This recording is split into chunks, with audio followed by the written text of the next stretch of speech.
করছে AGT live 24/7। ये है AGT live 24/7। This is AGT live 24/7। দেবে না, তারা যেখানে বাধা দেবে আমাদেরই করতে হবে।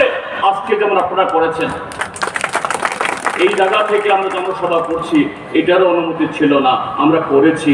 আগামীতে এইভাবে একটি রাজ্যের মধ্যে এই জোট সরকারের সমস্ত বাধা ডিঙিয়ে জনগণের ঐক্যকে গণতান্ত্রিক ভাবে আরো সংগঠিত করে আমাদের করে দেখাতে হবে। এই জায়গায় সামনে তারা আরো নানা ধরনের বুজরুকি করবে, নানা ধরনের খেলা খেলবে। একটা খেলা খেলছে, অন্য রাজ্যে শুরু করেছে, ত্রিপুরাজ্য করার চেষ্টা করছে এসআইআর। এই এসআইআরে হ্যাঁ ত্রিপুরাজ্যে বেআইনি অনুপ্রবেশ আছে, এটা কেউ স্বীকার করে না। কিন্তু এসআইআর এর মাধ্যমে ভোটার তালিকার যে বিশেষ সংশোধনের মাধ্যমে চিহ্নিত করে ভারতের নির্বাচন কমিশন কোন অবৈধ নাগরিককে ফেরত পাঠাতে পারে না। এই দায়িত্ব কার? এই দায়িত্ব স্বরাষ্ট্র মন্ত্রকের। তারা এই দায়িত্ব পালন করবে না, তাহলে কেন? ওই দেখেছেন বিহারে আগামী 14 তারিখে বিহারের ফল বেরোবে।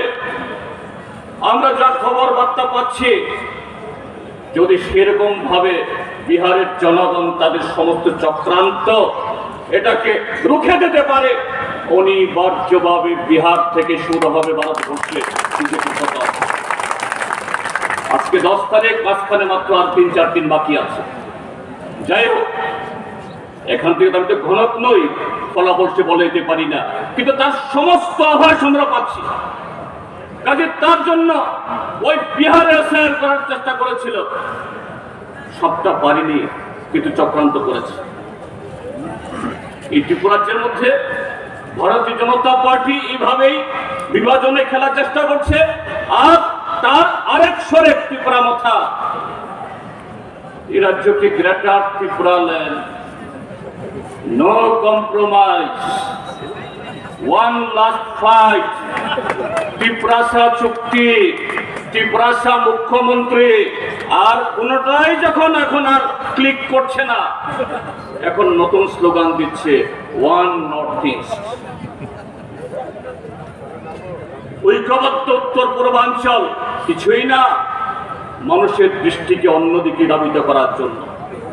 আমাদের ট্রাইবেলদের মধ্যে উঠতি যুবক, যাদের সেরকম ভাবে বুঝ জ্ঞান এখনো হয়নি, এদের মাথা খেয়ে ওই আবেগকে কাজে লাগিয়ে কিভাবে এই গণনিন্দিত এই সরকারকে টিকিয়ে রাখা যায়, আগামী দিন নির্বাচনগুলোতে বৈতরণী পার হওয়া যায়। আজকে যে চেতনা আপনারা প্রদর্শন করেছেন আগরতলা শহর, সেই চেতনার প্রদর্শন অব্যাহত রাখুন। তার মধ্য দিয়ে এরকম আরো হাজারো চক্রান্ত আসুক, কি বিজেপির তরফ থেকে, কি ত্রিপুরা মাথার তরফ থেকে, আইপিএফটির তরফ থেকে, এই রাজ্যের মানুষকেই সেই গণতন্ত্র পুনরুদ্ধারের মধ্য দিয়ে এই ত্রিপুরাজ্যের মধ্যে আবারও মানুষের অধিকার, শ্রমিকের অধিকার, কৃষকের অধিকার, প্রত্যেকটা নাগরিকের অধিকার সুনিশ্চিত করার জন্য সেই ইতিহাস তৈরি করতে হবে। সেই ইতিহাস তৈরি করার জন্য সবাই দায়িত্ব গ্রহণ করুন, এই আহ্বান জানাই। আপনাদের এই কর্মসূচিকে আটকানোর জন্য আপনারা শুনেছেন, আজকেই শুধু পরিবহন তারা বন্ধ করে দেওয়ার চেষ্টা করেনি, এমনকি গুজব রটানো হয়েছিল আজকে রেল চলবে না। অনেকে ফোন করছিলেন গতকাল যে আজ 10 তারিখ নাকি রেল চলবে না। তার সাথে বিগত কিছুদিন ধরে নানাভাবে হুমকি, ধমক, যেগুলো তো ছিল, যেগুলো এখন আমাদের কাছে জলবাদ হয়ে গেছে।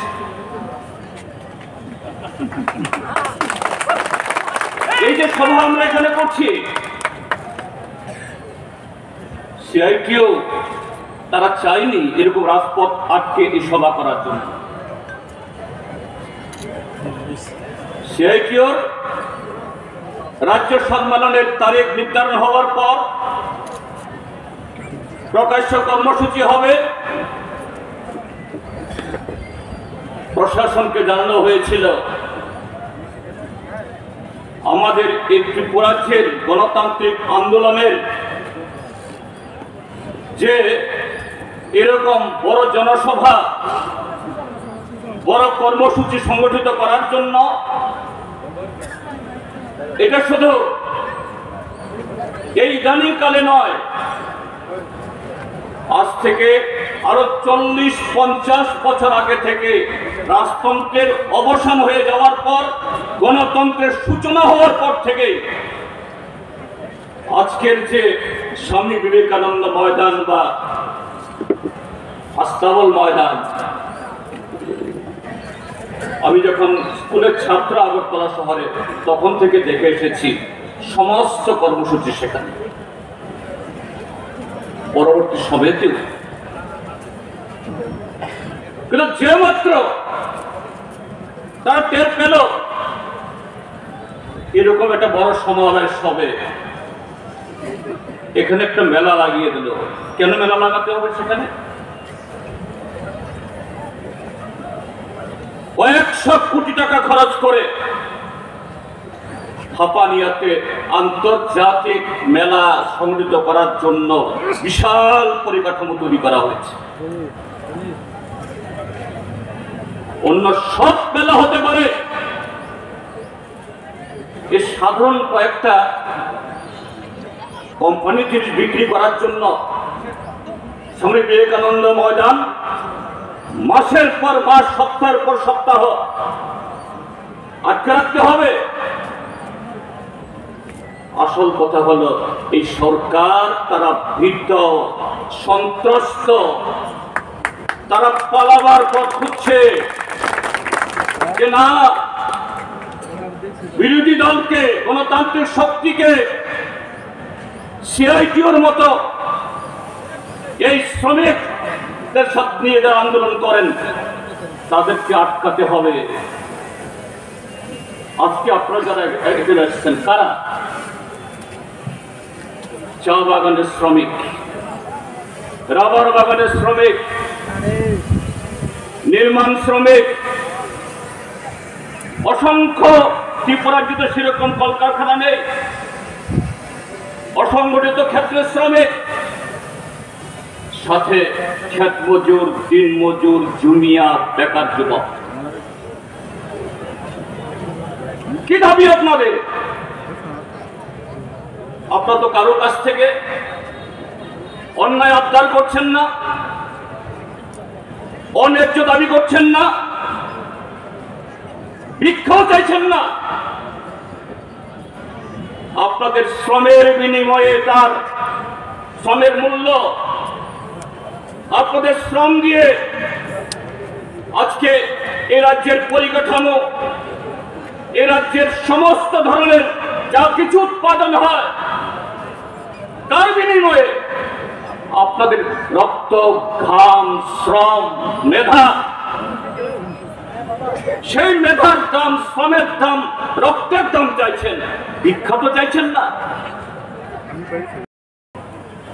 জগদ্দল পাথরের তাদের সমস্ত অপকর্মগত 7.5 বছর তারা করেছে, এটা বিয়াব্র হবে, নগ্ন হবে। তাদের সমস্ত অপকর্ম আরো বেশি বেরিয়ে পড়বে।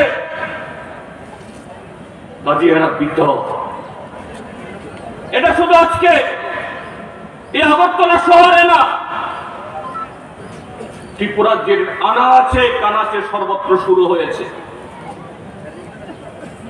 বিরোধী দল, বিশেষ করে আমরা সিপিআইএম বামপন্থীরা, আমরা কৃষকের দাবি নিয়ে, জুনিয়াদের দাবি নিয়ে, শ্রমিকদের দাবি নিয়ে, বিভিন্ন এলাকার তার আঞ্চলিক দাবি নিয়ে গণতান্ত্রিক ভাবে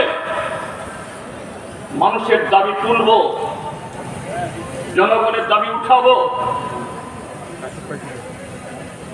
আমাদের রাজনৈতিক অধিকার অনুযায়ী আমরা কথা বলবো। হয়তো কোনো কোনো জায়গাতে পুলিশ লজ্জায় পড়ে অনুমতি দিতে বাধ্য হচ্ছে, কিন্তু তারপরেও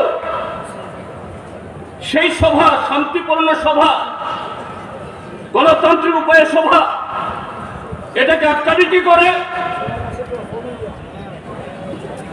সেখানে কীর্তন লাগিয়ে দাও, কোনো কোনো জায়গায় মঙ্গলবারে শনি পূজা লাগিয়ে দাও। এটা তাদের শক্তির লক্ষণ না, শক্তির পরিচয় না, সাহসের পরিচয় না। এটা দিয়ে প্রমাণ করছে এরা দিশেহারা, এরা কর্তব্য কি করতে হবে ভুলে গেছে। না হয় মঙ্গলবারে শনি পূজা করে না, দেখবেন আগামী দিন আসছে মাকে বাবা ডাকবে, বাবাকে মা ডাকবে, আর স্ত্রীকেও গিয়ে মা ডাকবে।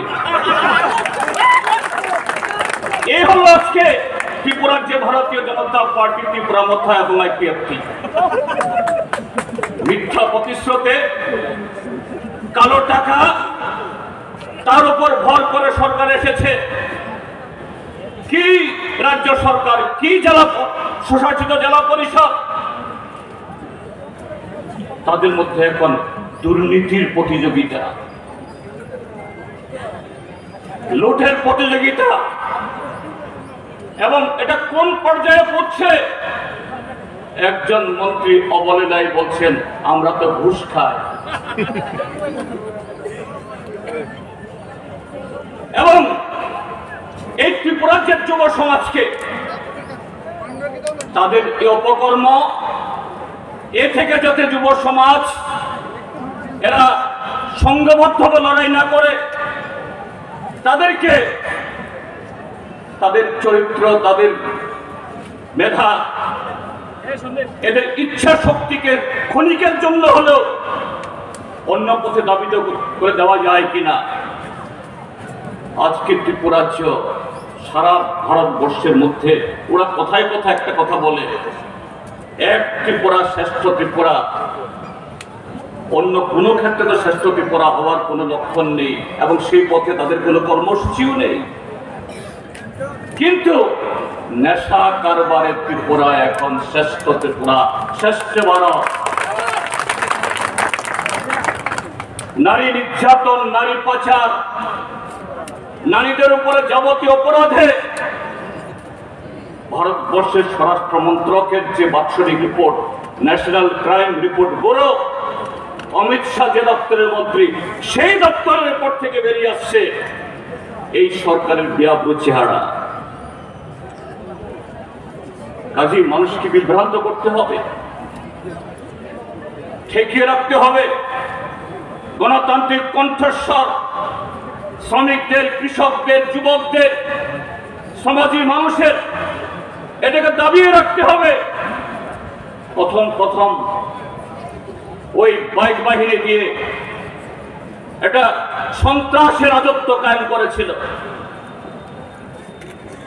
একটা অংশের যুবক বেকারত্ব, খিদের জ্বালায়, দারিদ্রের জ্বালায় তারাও তাদের ফাঁদে পড়েছিল এবং তাদেরকে দিয়ে এই রাজ্যের শত শত মানুষের ঘর বাড়ি পুড়িয়েছে, সম্পদ লুট করিয়েছে, বিরোধী দলগুলোর পার্টি অফিস মাটিতে লুটিয়ে দিয়েছে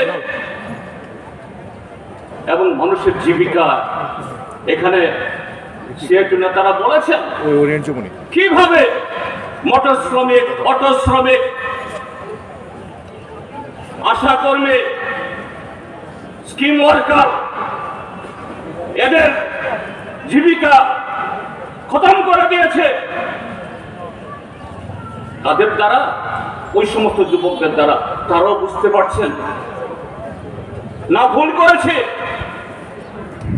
যে না এদের ফরমানে যদি আমরা এই সমস্ত অপকর্মে লিপ্ত হই, আমরা হয়তো কিছু কাজ পেয়ে যাব, সরকারি চাকরি পাবো, আশার করে বালি। গত 7.5 বছরে হয়নি, আগামী 2.5 বছরে কিচ্ছুই হবে না। যা কিছু হবে ছিটে ফোটা তার বেশিরভাগ চলে যাবে ওই আসামে, বিহারে, উত্তরপ্রদেশে, ত্রিপুরা রাজ্যের যুবকদের নাম ভারিয়ে এই রাজ্যের মধ্যে তারা সমস্ত লুট করবে আর টাকায় তারা এগুলি বিক্রি করবে।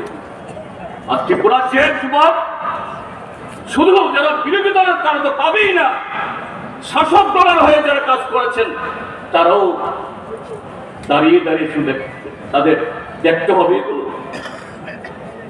কাজে তার বিরুদ্ধে মানুষ খুঁজছে, আমাদের মিছিল লম্বা হচ্ছে। এখানে কমরেড তপন সেন বলেছেন